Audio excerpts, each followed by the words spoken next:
Ladies and gentlemen, welcome to the American Masterminds Podcast. Each episode, we invite extraordinary guests who are masters of their craft. They're innovators, entrepreneurs, and of course, motorcycle enthusiasts who have made their mark in the world. They share their stories, insights, and hard-earned wisdom, giving you a front row seat to the strategies and experiences that shape their successes.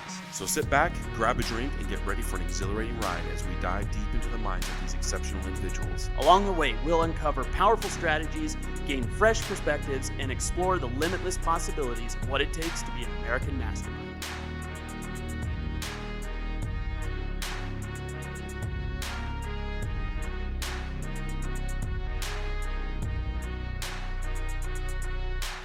Ladies and gentlemen, welcome to the American Masterminds Podcast. I am your host, Tover Sheeler. I'm joined by my co-host, Mr. Rob Adams. What up, what up? And ladies and gentlemen, we have some big news coming your way. Obviously, if you can tell, the background has changed a little bit.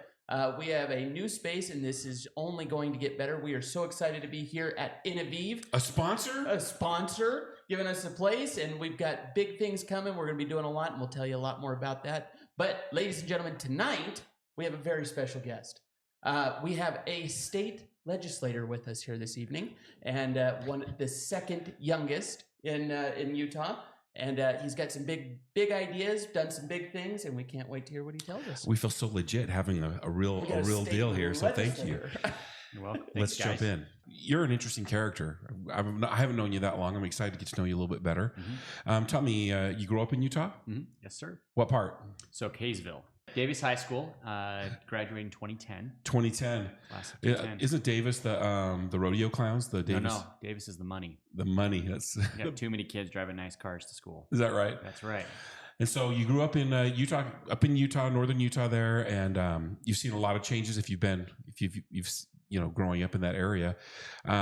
You went to school. You now are working as a salesperson, but that's not really what your passion is. What we're here to talk about is your career into politics. How did that happen? You were just sitting around one day and thought, you know what, I've got some spare time.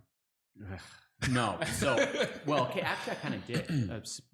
Part of my story is COVID. I was sitting at home and just ridiculous looking around as the world was shut down. Right. Yeah. And for me, it was 2 weeks. And then I went out, I said, this is dumb. And I just went out and started working and like normal.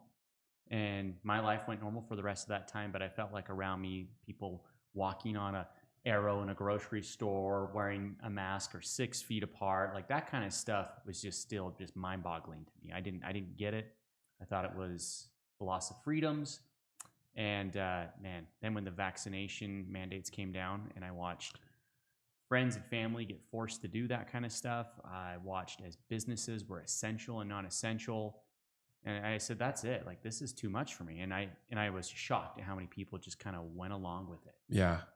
I wonder, sometimes I was the same. I sat around for a second being like, okay. And then, okay, I'm going to get back to work. This is ridiculous. And I often wonder if it was the test to see if we would comply. Uh-huh.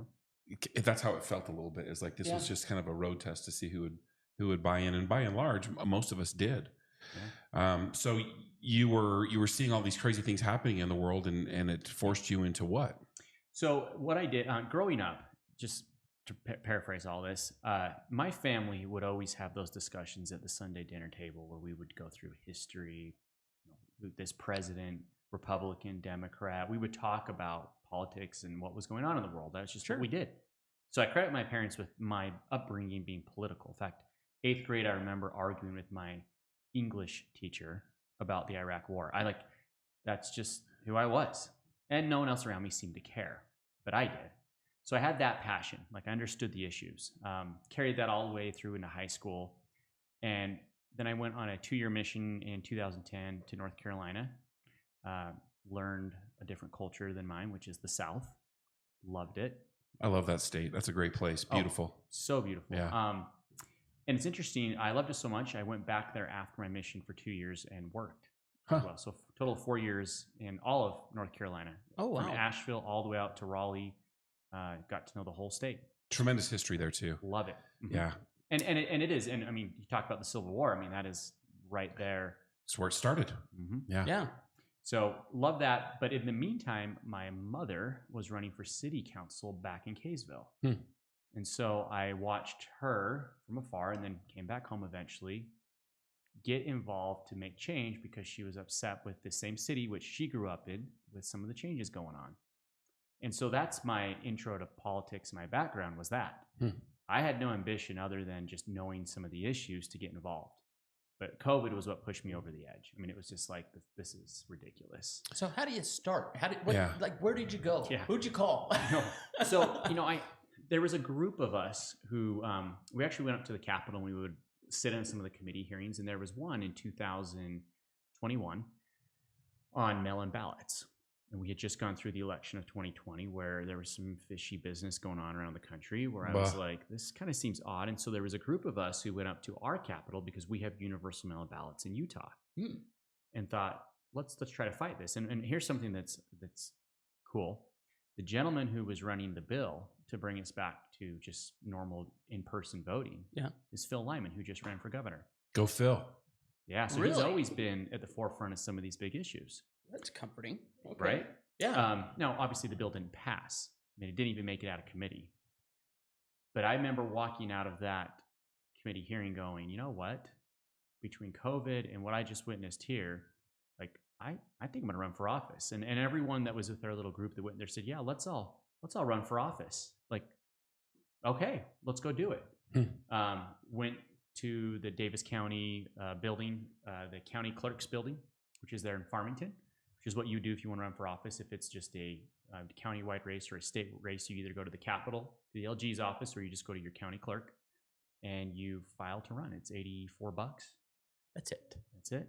Huh. Wow. And so you were affiliated, like, okay, this is my party. This is my, like, you already had a pretty good idea of who you were. Yeah.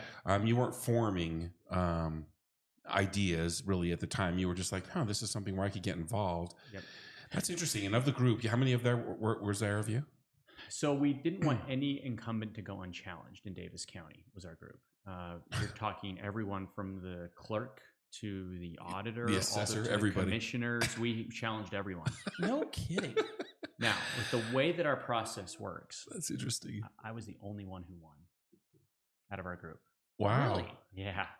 So we have a unique process with our elections here, and I don't want to get into it because it's a lot. But essentially, I was the only one who won because the person that I was running against had been in for 12 years.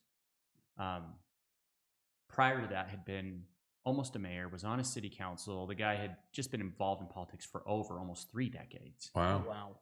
And he looked at me, I can beat you. And so he was really arrogant with his mindset on me running against him. And so he didn't take me seriously, and he didn't do the money route that a lot of candidates do. He thought he could just beat me going grassroots. By name is just like his reputation. He thought he could do it, and he got smoked. He got beat bad. And it kind of rocked the system a little bit. So in Utah, it was big news at the time when I beat him. And, it's kind of interesting. When I was running for office, I didn't really understand what I was going to be doing. I'd been up to a committee hearing. Yeah. I didn't know how long it was, when it was. In fact, someone asked me, he's like, is your work going to be okay with you running for office? And I just remember sitting there going, I never thought about that. That's a good question. and I'm like, wait, yeah, I guess they'll be okay with it. He's like, well, it's 45 days in a row that you have to be up at the Capitol. Like, that's what you will do every year. And I was like, oh, I hope I can take 6 weeks off every year. And anyway, so it ended up working out. But long story short, after I had beat him at our convention process, so I was the nominee for the party, he was so mad, he ran a write-in campaign against me in November after the primaries were done. So this is in 2022. And because he had been in so long, he had built up a lot of relationships with all of the lobbyists, with just his connections over the years. And I mean, it was like one of the races to watch, even though write-ins never win. Like they're all eyeballs on our race around the state. They dug into my past, the reporters, the Tribune, you name it. If I had done or said anything, they brought it up. Wow. So I was considered controversial because I didn't have a desire to run for office. I didn't realize when I tweeted and potentially had said things about certain politicians that it would be considered inflammatory. Wow. So all that was brought up, which I will say to anyone, if anyone ever has a desire to run for office, make sure you know that anything is fair game in the past. Anything. Well, I'm out then. I'm out. That means I'm right in your campaign, buddy. We're gonna have fun. Yeah. I mean it's what happened to Kavanaugh when he's running for the Supreme Court. I don't know if you guys remember that. And they brought up a party when he was in high school. Oh yeah, that's right. Christine Ford claimed that she was, raped by him with no evidence or Right. reconciliation. 30 years later, and yeah. So just they do that now, and heck, look at Trump. They look at things that way past have anything to do with what he's doing now, and they'll try to either go after you for it or publicly make you look like you're a bad, immoral person. It really and truly is one of the things. Like, Trump doesn't have a lot. If they did, it would be plastered on every billboard across the country. They have he is the most investigated man in the history of this planet. I firmly. And that's all they've got. That's all they've got. I firmly believe that. So even at the local level, if you decide to go against someone or run, they will make sure they try to paint you and smear you as a radical person. In fact, I still have that with a lot of people. I've spent the last 2 years now since being in office and even running for re-election trying to change the narrative of what I was portrayed as even, 3 years ago, which is crazy. But it's hard. It's hard to get your message out to everyone unless you have a ton of money to advertise and market it. And even then, not everyone sees every billboard, ad, flyer. Right. Or listens at all. Or listens, which very few do. Yeah. Interesting. Well, how long have you been in, you've been in for a minute, right? Or yeah. So when he ran a write-in against me, just to go back on this, he raised in our races, it's statewide legislative races. They're $20,000 to $30,000. I mean, he had raised $120,000. Jeez. So it was a big money race when he brought that in, but I won. I prevailed. Actually beat him pretty easily, even with all that money he spent. And so I won that. They're 2-year terms. So I just ran for re-election and had an actual primary this time against the lady who's my neighbor. Fun. I beat her. So that was good. So I'm on to the general, which as a Republican in Utah, in most areas, except just downtown Salt Lake and pockets, Republicans typically and always win. So I'm good. I'll still campaign. I'll work, this November, but in fall I would say. But I've got another 2 years. So what does campaigning look like on a local level? A lot of doors. You're knocking a lot of doors. Really? So and you can't. Your areas are much smaller, right? Like you can knock your area. I mean, if you work hard, that's the way to do it. And there's nothing better than a politician coming to your door. Well, let's pretend you just knocked on my door. Yeah, it's like, hey, my name's Trevor Lee. I'm actually the state representative. I'm running for re-election. I'm just coming out in the area to get to know different constituents of mine here. I see here you're Rob. I got a list here of voters. You usually vote in the elections. That's right. What issues are important to you? What Wow. What are you looking for? So that's like fist to fist. That's like in the old days. Like you're just ready to, you know what I mean? Yeah. Like you're in the ring, man. I'm just saying for 1 second, he came to your house, depending on the time of day and what's going on. That could be a really interesting conversation. I bet you have some crazy talks. You have some good stuff. Everything from rocks hitting your car on the highway to I want no taxes. I mean, you hear it all. Wow. I mean, it's fascinating, and I like that part. When I went back and worked in North Carolina all those years ago, I was knocking doors. I was selling pest control door to door, which, by the way, just another side note, small world is my boss when I did that was Jason Walton, who just also ran for senator here in Utah. It's like just small world comes full circle. I feel like with all these people. And yeah, so I learned to love that. Like I love to meet and talk with people. It's fun. It's different. Everyone's right changes. But I will say this, because it's so rare, and when you start getting to the big races, the ones that people care about, like senator or governor, they don't knock doors. They can't. It's too big. It's too much. Sure. So to have someone knock on their door, they love it. People are like, oh, I've never had this happen before. Yeah. This is really cool. So that's unique. But then the thing that sucks is I would say probably 8 out of 10 doors you knock, people don't give two craps. Really? They could care less about the condition of the state. Politics. Yeah. They don't want to talk. Hmm. Or if they do, they don't know. They just Right. have no clue. Right. It's more, I want to say it's sad. I mean, it is sad, but it's kind of demoralizing. You're saying, man, there's so many people who don't care. Well, And this means everything. do you get, is that like, because you're going to talk about state issues. Mm-hmm. You're saying like they don't care about state. Do they care about federal? Like, can you? Federal, okay. They'll go past, a lot of times, your senators and congressmen, they'll go straight to just Trump, Yeah. Biden, Clinton, Romney. That's the show. That's if they do talk. Typically, those are where the conversations they like to drive them to. And I can be like, look, I have nothing to, because they'll ask you like, where do you stand on Trump? And I'll, well, my race has nothing to do with that. And they kind of seem tuning out. Yeah. Huh. It's wild. Like very few know. Interesting. Wow. So I think do you think it's just ignorance, or are they apathetic? Is it just? In my opinion, I feel like I'm inundated with so much information that it gets to be, is it information or misinformation? And then I get to a point where I become apathetic, where I'm like, well, I don't know. Does it really affect me? I don't know. I think some of that, like with technology, I mean, you can Google, you get news, everything's instant information. People want it quickly. I mean, TikTok, Snapchat, it's a quick pic or it's a quick message, a quick video. Like the attention spans are way down. But even before technology, people didn't really care, right? The turnout it's not really that much more. And we've tried to make it even easier. So we want to talk about like even voting, like universal mail-in ballots. We haven't seen a massive increase in those who vote, even though it gets sent to your home. You never have to leave your seat if you don't want to, and just put it in your mailbox. Yeah. And still, people don't care.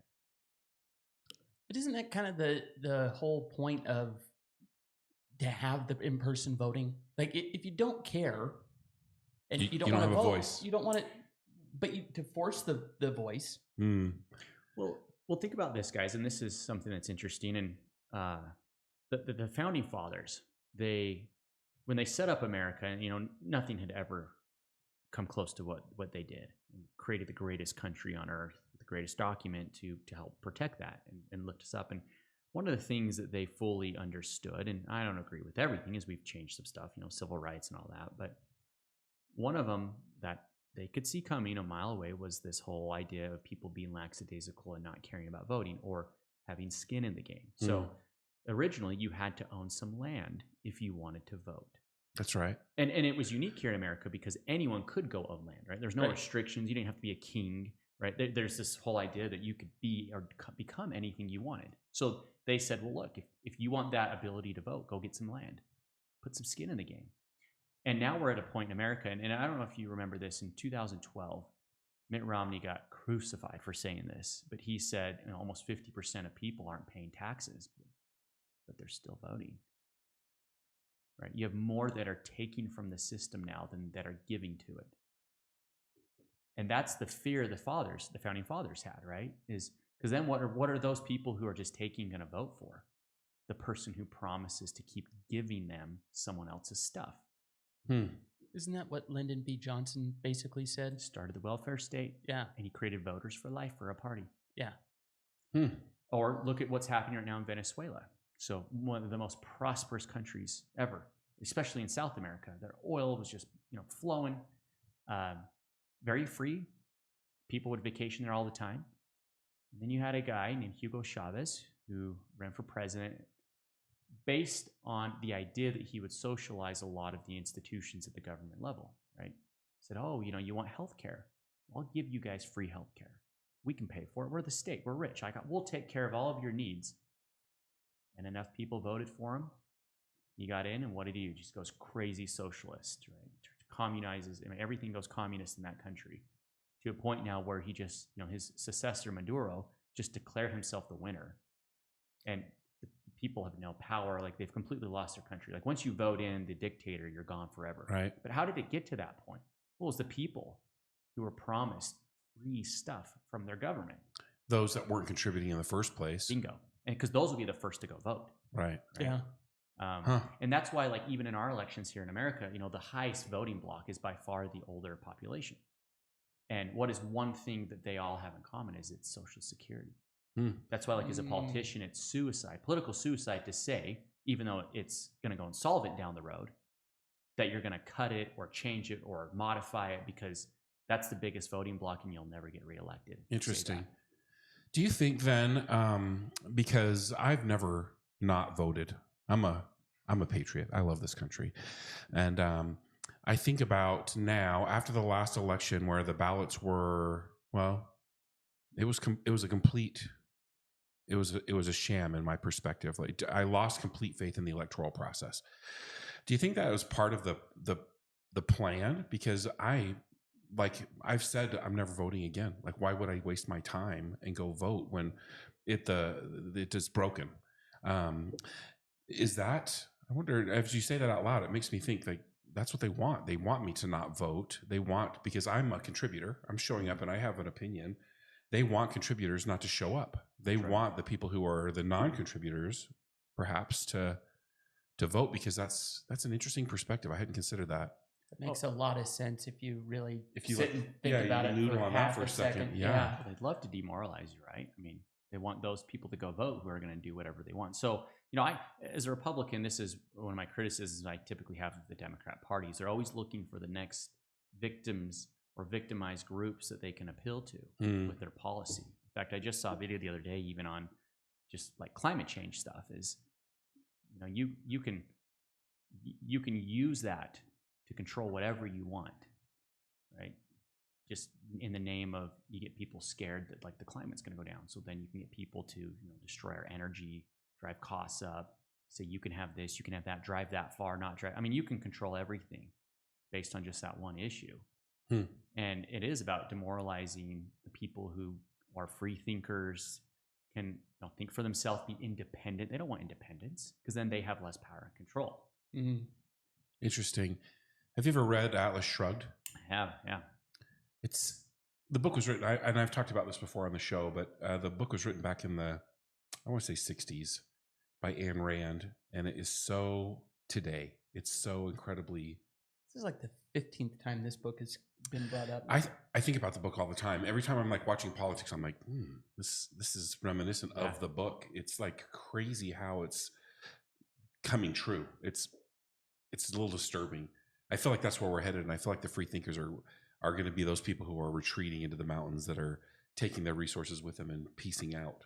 And I feel like it's kind of happening. We see people leaving the country that are the resources. They are the free thinkers, and they're just like, nah, this isn't working out. My problem is okay, you want to leave the country. What country are you going to go to? The answer used to be Canada. Yeah. Okay? You're going there now. You're not going there. Yeah. So where? Costa Rica, a lot of people, I was surprised in Peru how many expats were down there. That I went to a town in Peru and I could order in English, and there's people that were drinking coffee over there speaking English from Boston, and it was just like, wow, this place is clear full of Americans. I'm of the mind, probably more on Trevor's side. If America falls, everywhere else is going to fall too. And we're the bottom block, right, holding everything up, and that's what's scary. Is we go. I mean, there's nowhere else. There's not another country on this planet that has a setup like we do, and we're already losing the way it is set up.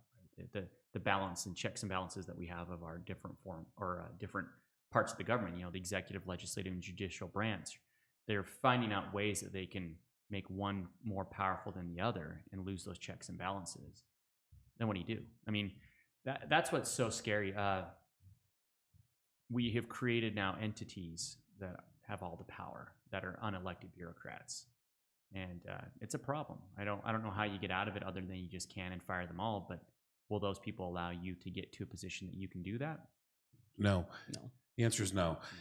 And it is, as you were talking about your experience. I have to think like, well, what was Trevor's budget? Like, what did he spend to get into office? And then you're competing against the money.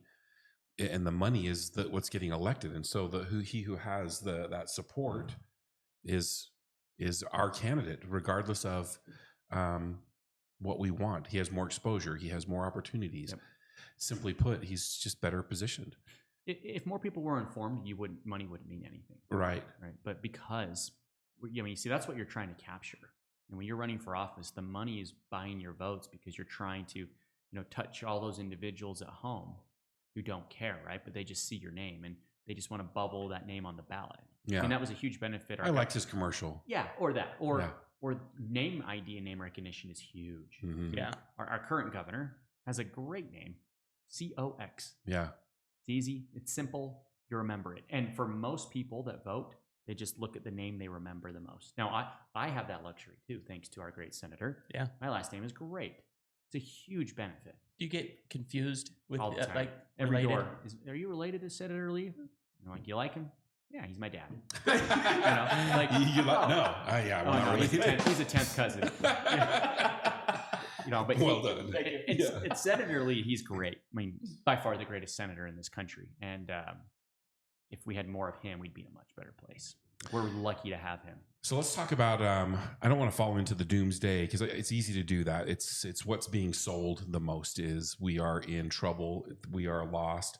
I have to. I'm an optimist. I'm hopeful. Like what's the good? Like what are we doing that's moving us forward? So I'm going to say there's actually a lot of good. The federal side of things is a little sketchy, but it's turned into more of a state by state battle right now. I mean, California is a different country than Utah. Yeah. Yeah. I mean, there's different worlds. In Utah, we've had a lot of overturn in our legislature. So, the position that I have and my colleagues are solid. We are having some really good, and I would argue we are the most conservative we've ever been. That's good. And we're increasing our numbers. We just increased them even more this last election cycle. So that's good news.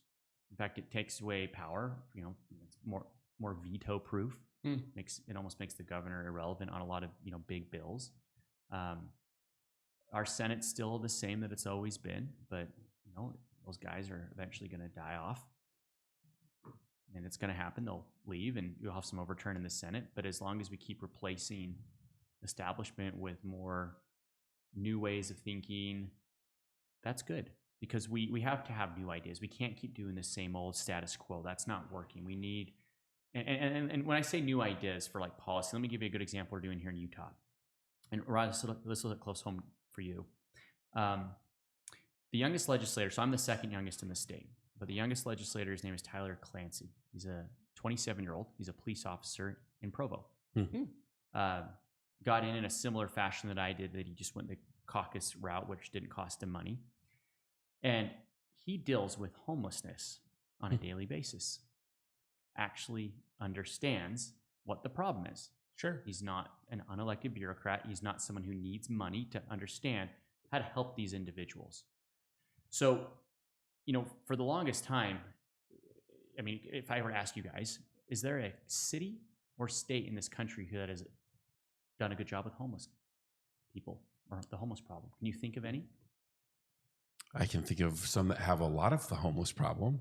Right. I don't know how I don't know how well they'd be handling it. Yeah, I mean, can we, if it, like when you think of a success story, like that, they fixed the homeless problem. Oh, Well, they did clean up the gateway a little bit. Yeah, just reshuffled them. yeah. We sent them to Denver. Did we? Because I heard they made 8. There was 1 homeless shelter, and now there's 8. Yeah, Is that- Denver. Okay. So It's a bus ride. they kind of just moved them and it fixed it, right? And there really hasn't been anyone. And so you have states that are leading out on the bad, with like California, New York, Detroit, these communities where they're building just tons of housing. Well, housing's not the problem. It really isn't. In fact, if you talk to Representative Clancy, who is actually have ideas to fix this, he says, number one, stop dumping money into this issue. Money is not the problem, because clearly look at California. Yeah. I mean, they're building homes on average 400,000 per person. Like that's billions and billions just down the drain. Yeah. So that's not it. He says that almost 95 to 100% of these people who are homeless have a drug addiction. And there's another problem that we have created by going soft on crime, which we're now rolling back with our legislature, where these individuals that have a drug addiction, they need a chance to detox and get back to a state of mind where they can make a decision that's not impaired with drugs. That, for most people, can take up to 30 days. But we don't do that right now. Like when someone who's homeless commits a crime, 1 night in jail, If that. and they're back on the streets. Yeah. Even a lot of our treatment facilities that we have in Utah and around the country, most of them, the recidivism rate is 95%. To come back into the program? and then go right back and just recycle through, either in jail and back, jail and back, Oh, jail wow. and back, Wow. treatment program and back. 95%. So it doesn't work. Yeah. That's almost 100% failure, almost. However, the way that you fix this, and there are programs to do it, but number one, they are not funded by the government. So Representative Clancy would say, first and foremost, we need to enforce the laws. And when we put these people away, they need to have time to sit behind bars and think about what they've done, to get the drugs out of their system. We shouldn't be giving them needles. We shouldn't be going the opposite route like Oregon and Washington and putting more drugs and giving them that. I mean, that just makes it worse. What we do is you let them detox, give them time to sit back and think about what they do. The second part to this is you need judges to sentence them or give them the ability to make a decision on what they would want to do, like the Red Barn or the Other Side Academy. You guys heard of those groups? I have. Yeah. Okay.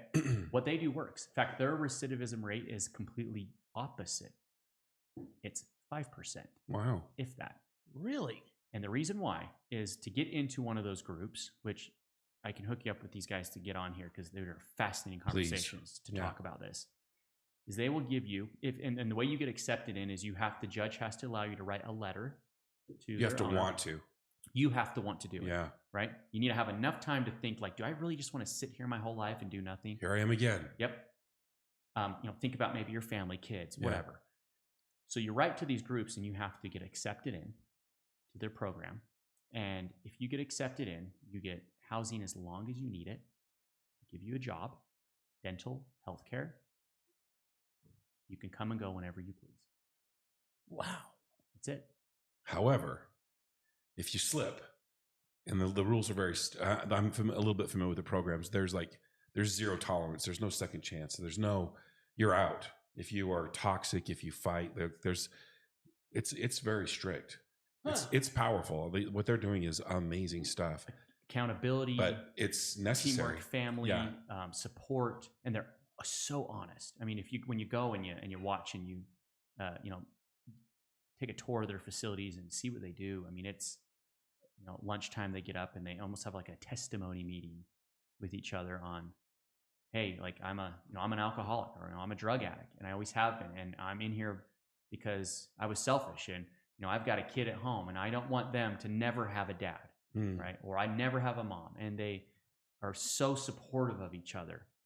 And not everyone makes it, but almost all of them do. I mean, it's so successful, and a lot of these, because they give them the ability to get like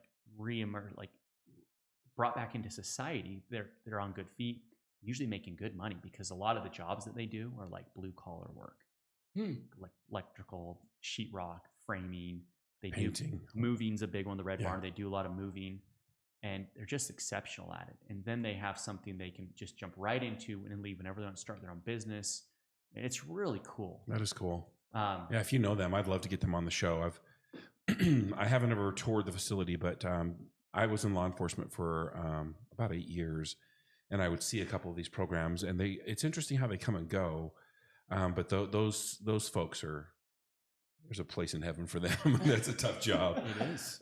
Yeah. But it works, Yeah. right? And that's not government. See, like the Other Side and the Red Barn, they're 100% privately funded, right? All they say, and like if you talk to Dave, who runs the Other Side, he'll tell you that he just needs government to do its job. And their job is, if you commit a crime, you need to be held accountable to the crime that you committed. If you don't get that, then where's a starting point to change? Yeah, there isn't one. Well, when you're out knocking doors, what makes you different? What's the thing that you want to talk about? What's your hot button? Number one is I'm young and I have a young family. So I'm right in the mix of things. What I'm doing now is not just like instant, gratification.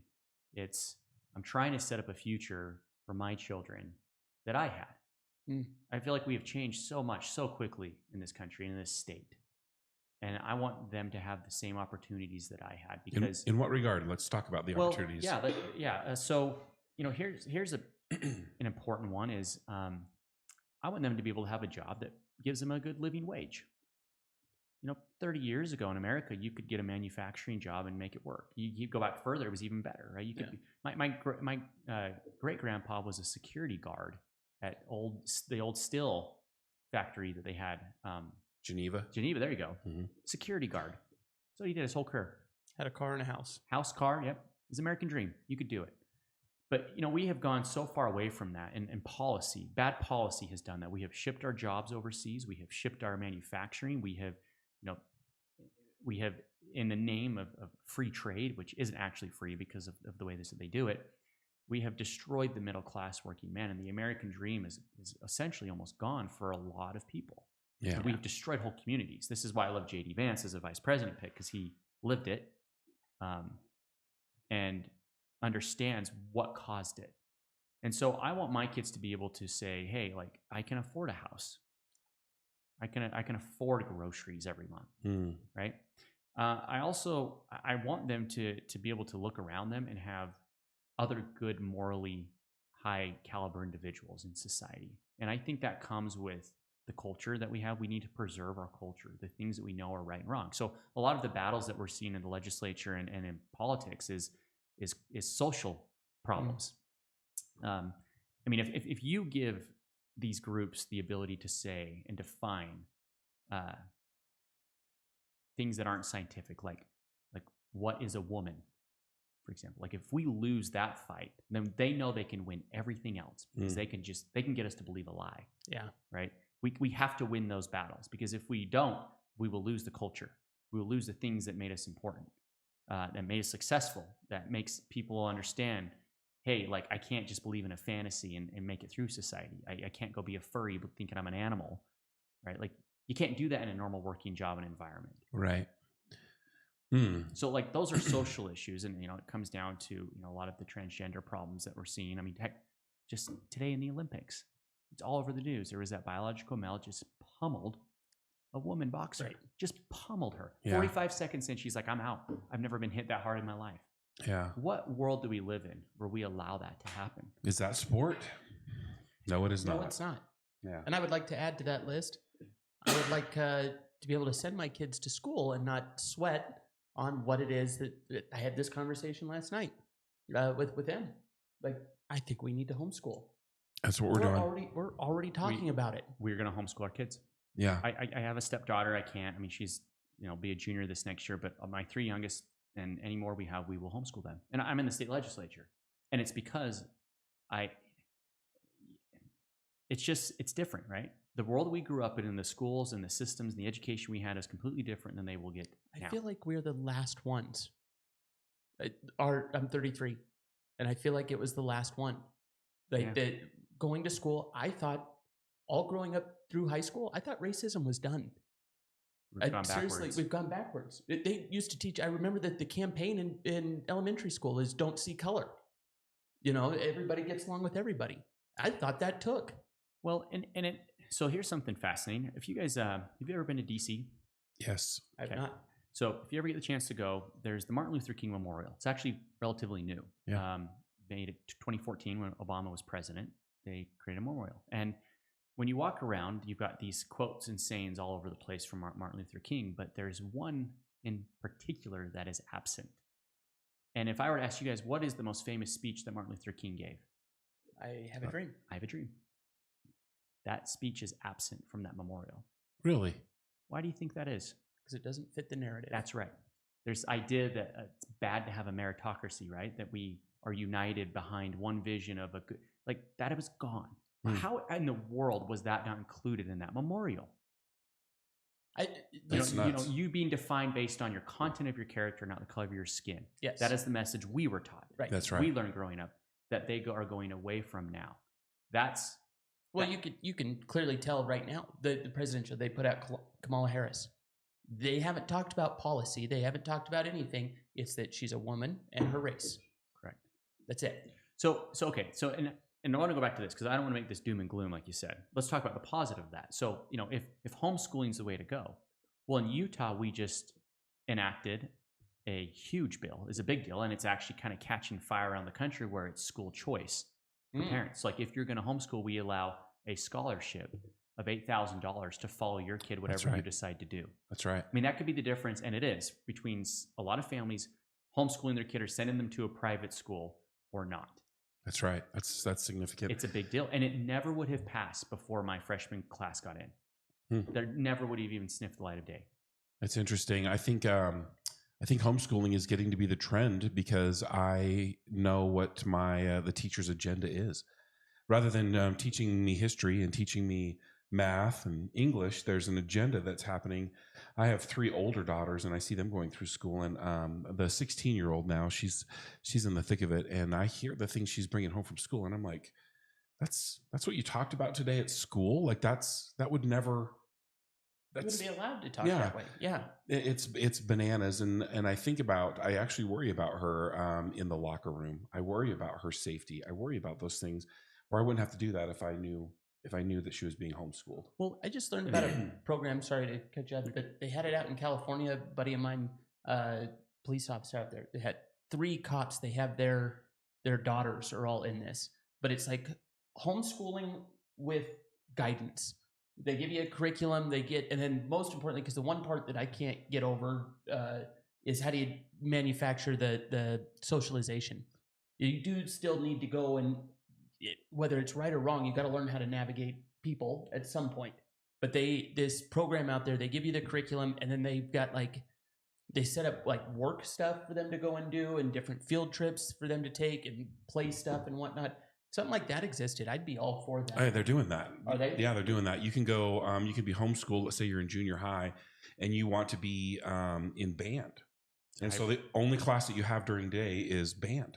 Oh wow! And you show up and you do marching band, and then you come home. Well, that was how that one of the guys out there, his daughter wants to work with horses. Yeah, and they found her a job. It's down the road from her where she goes, and that's part of her curriculum is going and learning how to take care of horses and.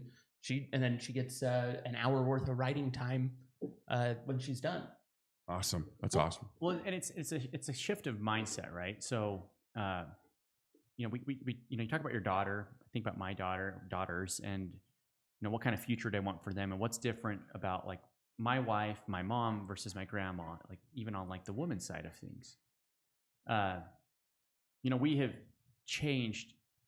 How we do things from private school, homeschool, public school. When you homeschool, you can do most of it, especially when they're younger, in 30 minutes. It's very efficient, right? They don't need more than that. You can go at their pace. If they excel, you can go quicker. But it goes back to why do so many parents put their kids in a public school if they only need 30 minutes a day to learn? Daycare. That's right. In fact, we in the legislature 2 years ago, we passed full day kindergarten. The year after, 30% of the private daycares went out of business. What? Yeah. Wow. Now, COVID had something to do with that, but still, when you have the ability to go to free kindergarten all day, daycare, or a private daycare, which one are you going to choose? And then it goes back to the other part when I talk about my wife, my mom, her grandma is, my wife is a stay-at-home mom. She's also a nurse, very, very part-time. But, why do you have to send your kids to daycare? Because you don't have, both parents are absent from the home, right? And our society has pushed that with policy. Policy has done that. So we need to get back to a place where one parent can have the income to support a family, so we're not forcing the government to raise our kids. Amen. Amen. I love that. I love that idea. I'm very fortunate to have my wife at home with our 5-year-old now, but I couldn't have afforded that most of my life. I have fought tooth and nail to make sure that has happened. Yeah, and I'm freshly doing it. The thing that's interesting is in our culture that's an extravagance. It's not an accepted thing. Where before, when I was growing up, my mom was staying. Of course, she stayed at home. It's my mom. You know what I mean? There wasn't. Now it's you get to stay home. It's a privilege. It's a privilege. It's the greatest privilege you can have is to have a mother in the home. Yep. And that goes back to what we push as a society, right? Is when I was younger, and I remember this too, is if a boy was not listening and sitting still and paying attention in school, they had ADHD. Then you start pumping all these medications right across the board. Girls, though, it was a lot easier. They can sit there and they can learn. I mean, we learn differently. We're different, especially biologically. But everything education-wise has been set up to help females excel. All the education is more geared towards how they learn, not how males learn. So like engineers typically have become, they're males. Females though are more compassionate, emotional. They can, we're different. True. So everything has been designed to do that. But what happens then is you then teach all of our girls that their most important responsibility and job in life is to climb the corporate ladder, go to school. Like go ask girls in college, like, what is your goals? What do you want to do? Right? Well, very few will say, I want to be a mom. I want to be a mom, right? Like I want to stay home and take care of my kids. Like we have pushed that away. And what do we see now as the consequence of that is our culture is deteriorating. Something that is so basic that for the history of this earth has never been a common thing to have women working and not at home with the kids. Now, look, I'm not saying you can't, and I'm not saying women shouldn't work. I want to make that very clear. But why do we look down upon women who want to do that? Right? Like you were saying, like, why do we do that? It's motherhood is beautiful. It's amazing. It's hard. It's very hard. It's tough. Annie's gone on women's retreats and I've had to mom up, and no thanks. I'll work 3 jobs. Thank you. That is hard work. That little 5-year-old, man. And that's just one. That's one. My wife's got 3 right now. Right. Exhausting. When people say, well, I'm just a stay-at-home mom, I'm like, whoa, I know what that means. Exactly. And get the just out of there, because that's a big deal. That's hard. Well, it's completely shifted how we look at it as our families, because now most parents have 1 or 2 if they do have kids, right? So we're not above replacement. Like our fertility rate is not above replacement. Like that's a problem. But then there's another problem too, is you get siblings who don't know what it's like to not have everything be about them. Right? When you have multiple siblings, you have to learn to share. You have your family, like the support group around you it's all you know, right? It's different. Yeah. It's much different, right? And so you have a whole group of now kids who are being raised with maybe 1 or no siblings who are entitled. Like the world revolves around them. I have one of those. Or here's another one. Here's another one though. They don't know how to take care of a younger sibling. So they're saying this is a problem with a lot of girls now. Like my wife had little sisters growing up. She took care of them. She could help. She could change a diaper. Yeah. But when they don't have that ability to ever learn or see that, that's why the youngest usually have that problem in homes when they get older. They're kind of nervous and scared because they don't know what that's like. Right. How do I make a bottle? How do I take? They have no clue, so they're nervous. But that was never a problem back in the day. Yeah. Interesting. Average household had 4 or 5 kids. I was listening to a podcast, so I don't know how accurate it is, but one of the earliest writings that they've been able to find in the current genre, because before it was just numbers. Most of the earliest writing was numbers, keeping track of the hay and the crops and different things like that. One of the first writings was of a man complaining that his children were doomed. This is like 1,000 years ago. 2,000 years ago. But it was interesting because the idea of these parents, this father, like, these kids, they're too soft. And so when I have conversations about this, I think, did my dad, was he talking about this? Like, oh man, my kids, they're in for some trouble. And then here we sit, young fathers, well, a couple of young fathers and an old one, thinking my kids are in trouble. You're a young one too. I'm a young one, 5 years old. She's a sweetheart. But I worry about that. I think, man, these kids they're in for a butt kicking because of what we've done. And so here we go down the doom and gloom thing. I don't mean to, but it's almost hard. We can change it, right? Like we've seen now, right? We have an example. We can see what works and what doesn't work. Like which countries are more successful, which people are more happy. Yeah. See, that's another thing too, is making sure the data and the information we have is correct. And there's a professor of family studies at Virginia that I love to follow. His name's Brad Wilcox. And he talks about it all the time. Like those who are married are happier. Those who have kids are happier. Stay-at-home moms are happier. Like he has the data to prove it, right? So when we talk about, why do we have issues with depression, anxiety, and all these things in our society, it's like because people aren't going down the paths that they used to that were instinctively natural to them. Yeah.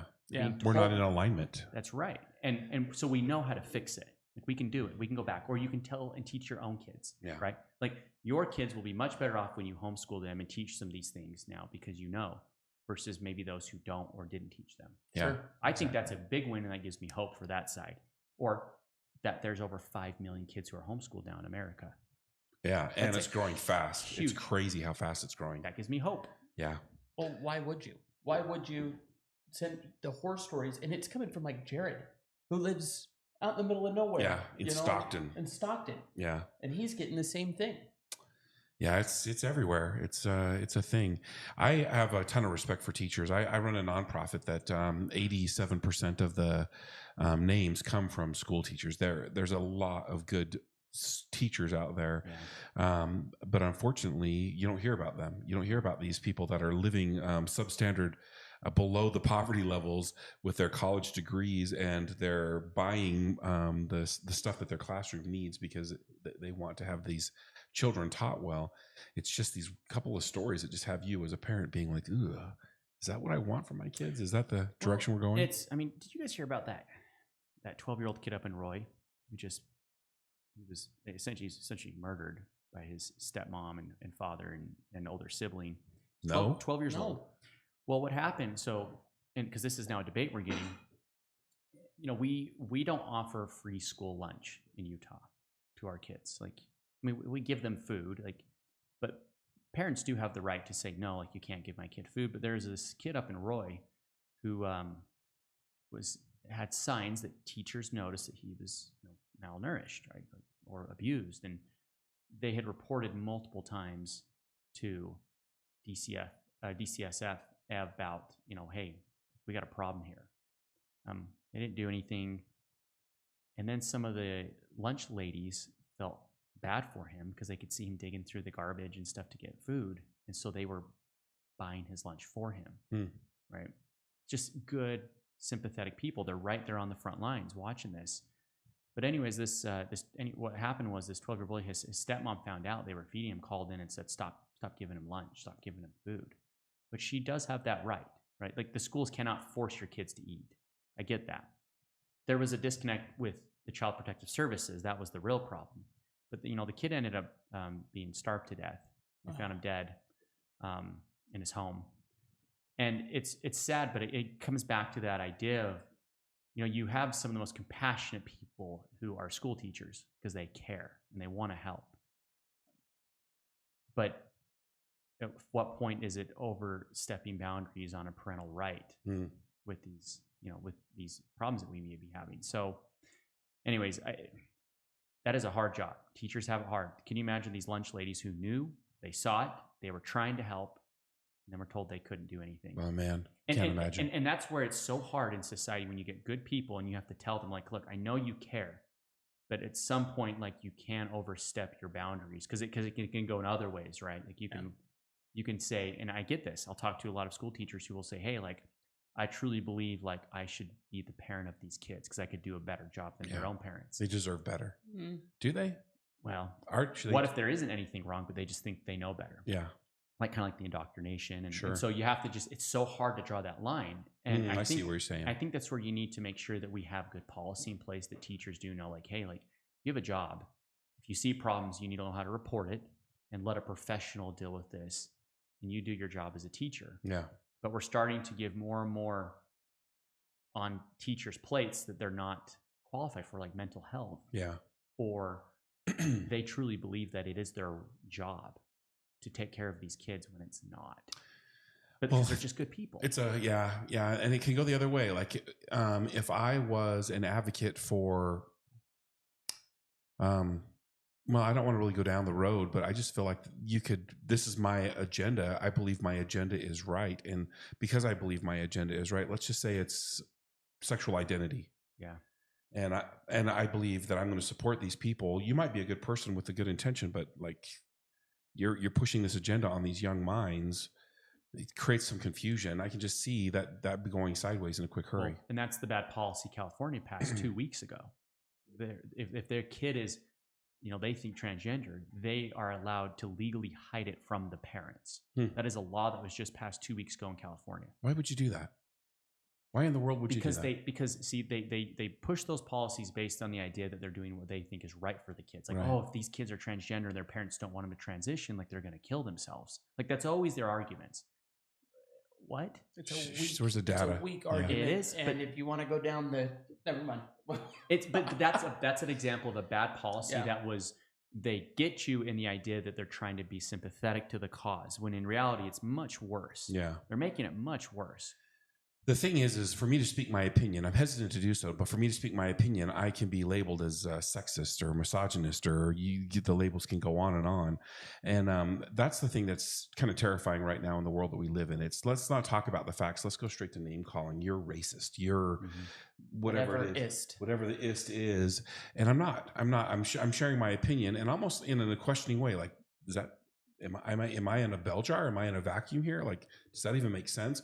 We can't do that anymore because we go straight to name calling, and it's because of your ist that you're saying that. And that's another problem. Do you guys know who Sean Whalen is? Oh, sure. Yeah. Okay. He's what I love about him. I mean, he's a great public speaker. His story's cool. But the thing about him that hits me the hardest, that he is so good and passionate about, is people just aren't honest. They're not honest about their dealings with their fellow man. They're not honest with themselves a lot of times. Like, they're just not honest. People lie all the time, and I think that goes back to that idea where you can't even be honest in society about maybe what you believe because you're worried you'll be branded as something, right? Like even this podcast, what we've been talking about is like, if I believe a woman should have that right to be a mom and we should celebrate that, like, well, no, I'm branded as a sexist. Yeah. Right. Just for saying that. Like, that's a belief. I'm saying you can do whatever you want, but the idea that we can't let truth flow anymore is a scary place. And you know what? We need to reel that back. And so that's a doom and gloom. But let's go to the hope side of that, which I think is a game changer for our world right now. Is you have a gentleman named Elon Musk who has done something that is a game changer for truth and freedom and speech, which is buying Twitter. Because in 2020, we saw what happens when, everything we do now is flowing through communication and social media and technology. There was nothing that wasn't regulated, where your free speech wasn't suppressed. It didn't exist. Well, it took the second richest man in the world to go buy a platform, spend $44 billion to say, no, you can have free speech on my platform. That took a lot. Yeah. A lot of money. Yeah. Because the powers that be, Google, Facebook, Instagram, I mean, everything else is super regulated. And truly, thank God he did, because Facebook and Google are still doing it.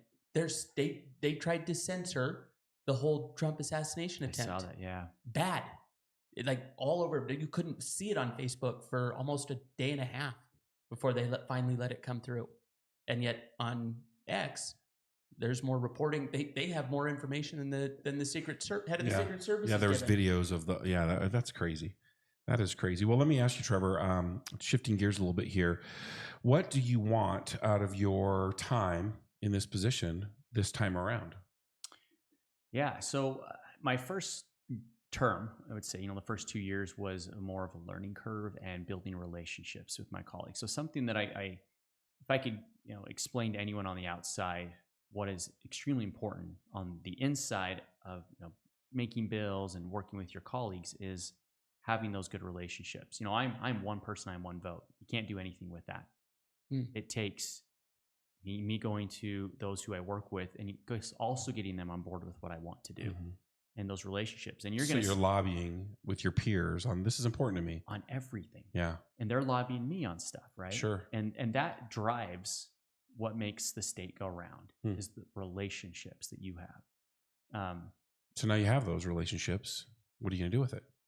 Use it to push policy that, maybe when they weren't sure of who I was, that I can, I trust Representative Lee now. Like, oh yeah, like he wasn't what I thought he was going to be, right? Or we just know each other and where we stand on, and where, I know I can go this far because this is where the body's at on an issue, right? It's that knowledge and that education that I've had from 2 years of learning and being integrated with it, where now it's like, okay, maybe I could run a big bill that maybe might be controversial out here, but I know where I'm at because I know my colleagues. Right? Interesting. What is your aspiration? Like, what would you like to do with this political career? Like, I'd love to hear that. Well, I want to make change where I'm at, right? Like, if it does take a lot of time. I mean, you see the side that everyone sees is me working at the Capitol, but it's the sacrifice for my family and my kids. It's a lot. So anything federal, there's just no way. To have to go back to DC all the time, not worth it. At this point in my life, there's just no way. The other thing is opportunities. It's very rare that you get opportunities that appear. And I think that if, they align, like when I happened to run for office, it worked. And I've been able to enact a lot of good change because I got on my knees and I prayed about it and acted on some promptings that I can do this and I can run and I can win. But it's if an opportunity arises to make sure I'm in tune and doing what I'm supposed to, at least spiritually, so I can act upon that. So if God did say, hey, you need to go, you should run for this office, you can do it, then act on that. And I know that my family will be okay because of it. But if it's for self-gratification, if it's for money, which there's not a lot of money in this, unless you're Nancy Pelosi. Well, yeah. And then it's, She's got a great investment portfolio, by the way. it's phenomenal. One of the best in the country. Most of them do. Yeah. And that's federal side. But at the state side, it's a time sacrifice. It takes money, right? And as long as I can be effective, I want to keep doing what I'm doing. When I feel like I'm not, or the people don't vote me in, then I'm done. And that means, at least for the foreseeable future, I want to keep everything local. Help the local communities, build them up, city councils, commissioners, legislature. Like that's where the battles are, school boards. Like those are the races and the battles that we need to take on. And we can affect that change. And that's the foreseeable future. I love that. That's a great answer. What do you think it would be one of the things you were surprised that you learned along the way? I know you've learned a lot, but what are one of the things you're like, I did not know that, because it seems to me you were pretty well educated getting into the system. Like you knew who you were. Yeah. Tell me about that.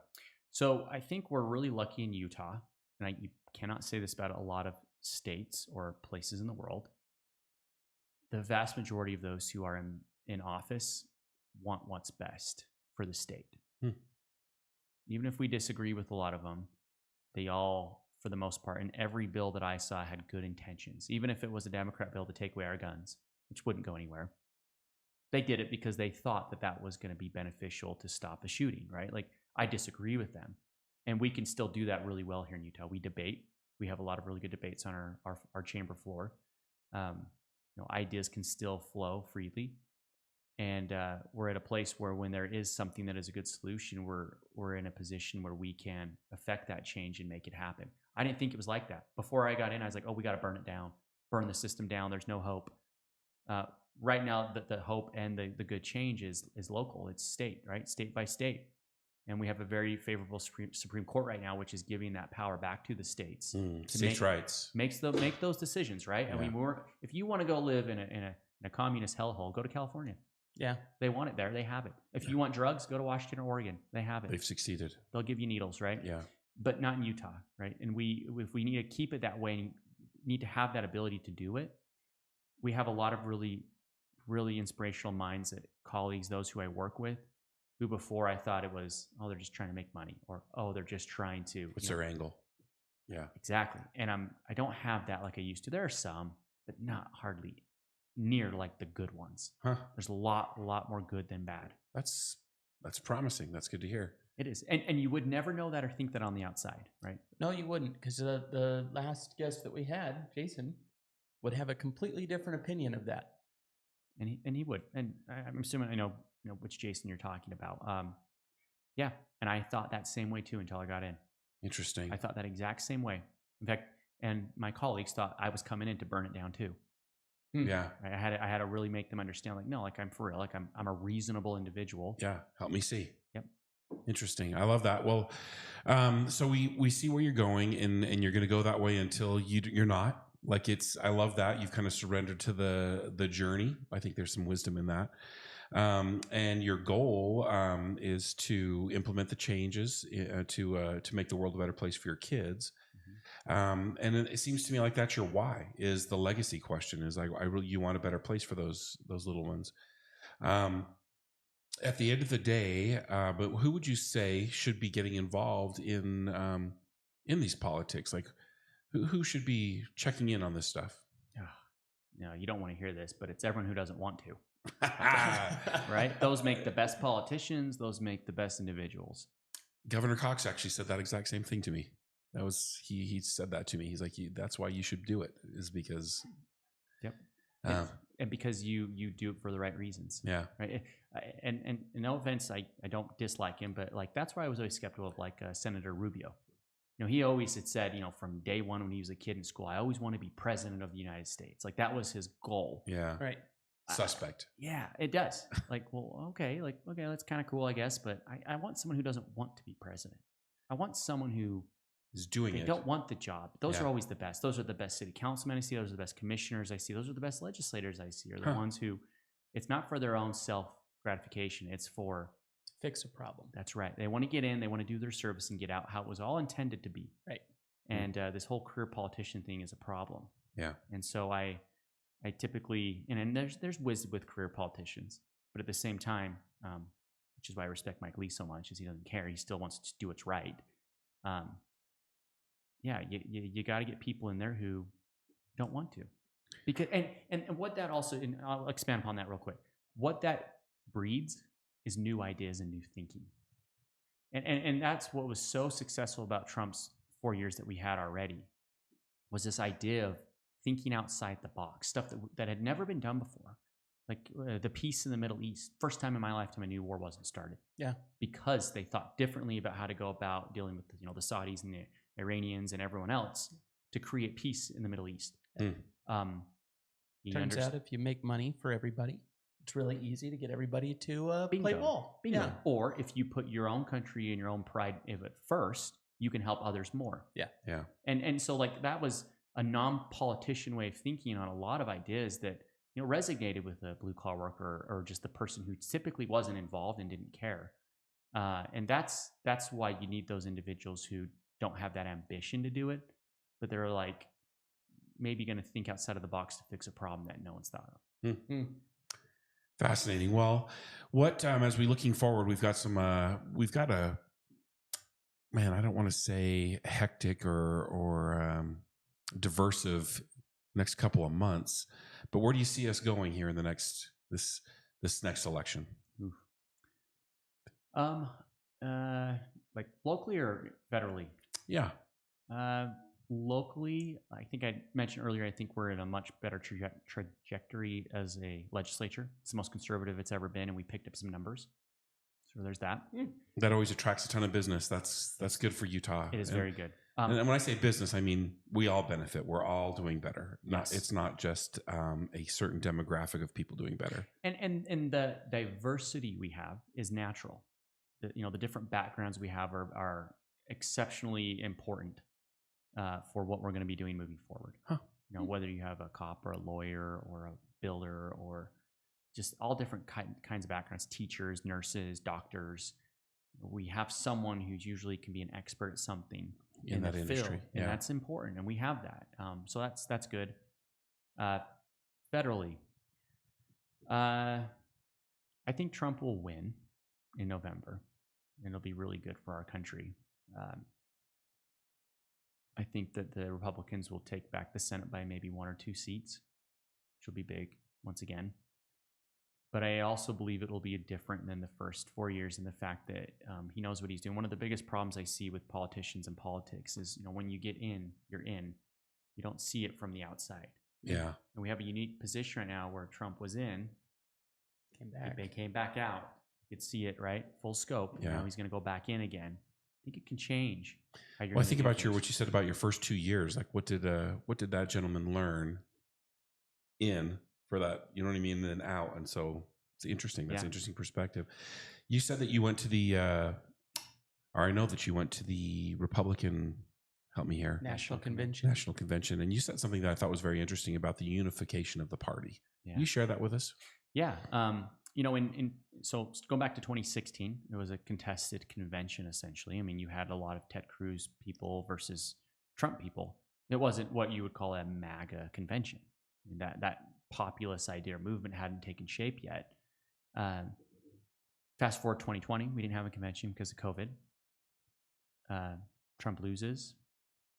Now he's running again. So you've had 8 years for the party to kind of understand its new identity or where it's going. In fact, we even had a contested primary just barely, and overwhelmingly Trump dominated the primary.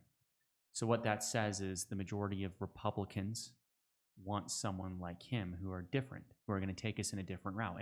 And what I mean different is, the party of Bush, who didn't come to the convention as a Republican, which is more on wars, no tariffs, free trade, these things that I believe have gotten us into the problem we are, open borders, cheap labor. That stuff has been destroying The middle class. That's right. That's not the movement that Trump has. That's not the America First movement. It's bringing jobs back. It's bringing manufacturing back. It's stopped with the endless wars. It's stopped being the world police with everything. It's strength through our power, right? Which we had. Mm-hmm. And that's the shift that we've seen. A lot of the other stuff is still the same, but one social change is, they said, like, for example, abortion. They want it to be a state decision. It's just what the Supreme Court said, and I'm okay with that. If you want to go to a state that thinks it's okay to kill babies, then go live in that state. Right. Yeah. But you have that option in America. That's a change in the Republican Party platform. We have a lot more things that are state rights than before, where it was more individually defined. I'm okay with that too. And so, at this convention, you saw so many people coming around to that idea that, okay, the party's changing. It's either moving on without me or I got to do something else. And the majority of the people have decided, okay, I like the direction where this is going. I think we can do this. And, picking J.D. Vance to be the vice president is, what you would call heir to the MAGA throne. Because everyone has always said, what are you going to do when Trump's gone? There are so many people who obsess over the guy. And I can see why they do that. But there's always been that lingering question is, what do you do when he's gone? Yeah, who's next? Yeah. And, a lot thought it was, Ron DeSantis, the governor of Florida, but it's not. I think he made a mistake trying to take on the king still. Yep. And it came back to bite him. And now what you got is a 39-year-old man who's lived and had that poverty because of bad policy, gave a speech at convention and talked about why that happened and what we're going to do to fix it. A clear vision, a clear path. Very smart, understands the importance of family, keeping that unit strong. And if that's the heir to the MAGA throne, that is perfect. That's who we want. The new thinking, right? Someone on the outside and can carry that forward and can take that group of people who've been so loyal to Trump, and Trump says, this is the guy, everyone. You need to listen to him, follow him, give him a chance. When you only vote for me on a ballot, you can vote for him too. Yeah. And, smart. And the party feels like they've agreed that we're going to coalesce behind that movement of America First, where there's nothing wrong with that. In fact, that's a good thing. The meritocracy is a good thing. We need to have that pride in our country and bring it back. Please bring it back. Proud to be an American. Yeah. There's nothing wrong with wanting that. And so that was the unifying message. It was cool to see. It was a MAGA convention. It was 8 years in the making, and it can continue now. As long as we win. And then if it works the way we think it will, that's the next 12 years. That's a lot of hope for me. Yeah. That we can have a Republican in the White House for 12 years. Undone, redone, overdone. Hoping so. Yeah. Awesome. Well, man, Trevor, something I really appreciate about you, I have tuned out the noise. I don't watch the news. I try to stay off of the social media. I don't weigh in on political conversations. Every time I have a conversation with you, I'm always grateful for who you are as an educator. I feel like that's your secret power. Is like, you're like, well, have you thought about it like this? Like, the way that you do it is not confrontational. It's unassuming, and it's more like, let's talk about this. And if that's the direction that we're going, I would love to be involved in that. I would love to support you more, because I think your ideas are unique. But also, I feel like you are aligned with people that you're proud to be aligned with, and that as a group we have an opportunity that perhaps we haven't had in a while. That's kind of exciting. Yeah. So I really appreciate you being on the show. Thank you for sharing your ideas. If I wanted to get involved and support Trevor Lee, what would I do? You can go to votetrevorlee.com. Just my name, votetrevorlee.com. You can donate on there. You can put your email if you want, and stay up to date. And here's one thing I would say too, and this isn't even just me, because I don't want it to be about me. It's not. But the best thing everyone could do if you want to get involved is go to your local party, like your local caucus. How would I do that? So you just go to the state utahgop.com, UTGOP, and you can look up where your neighborhood caucus is. They do caucus once a year. You can run to be a delegate. And that's the best way to get involved at the ground level. Grassroots, it's just with your neighbors to start. You can run to be a state delegate. And that's where I tell everyone, get involved with the party. The Republican Party needs people that are, want to get in on at that level. That's not an elected position necessarily, right? It's just within the party. So everyone there is friendly, per se. But go find a way to get involved locally with your party. Love that. I love that. Well, citizens, ladies and gentlemen, we have the best listeners in the world. And if you've liked this message, you like what we're talking about, please subscribe and share this message. This needs to get out there. We need to be more involved. I'm recommitting. I'm going to vote. I'm back on board. It's good 4-year break. You're coming back. I'm in. I love this country and I love what you're doing. I am a patriot and I love the message that there's some hope and that there's an opportunity here. So please support my friend Trevor Lee. American Masterminds is full of patriots and Americans and however you slice it, to get involved and share your opinion. And let's not sit back. Let's not be that uneducated majority that you were talking about when you're knocking doors. Let's have an opinion and show up. Grateful for you tuning in. Thank you, Trevor, for being a part of the show. Thanks, guys. Thank you, Appreciate it. Trevor. Yeah. Appreciate it.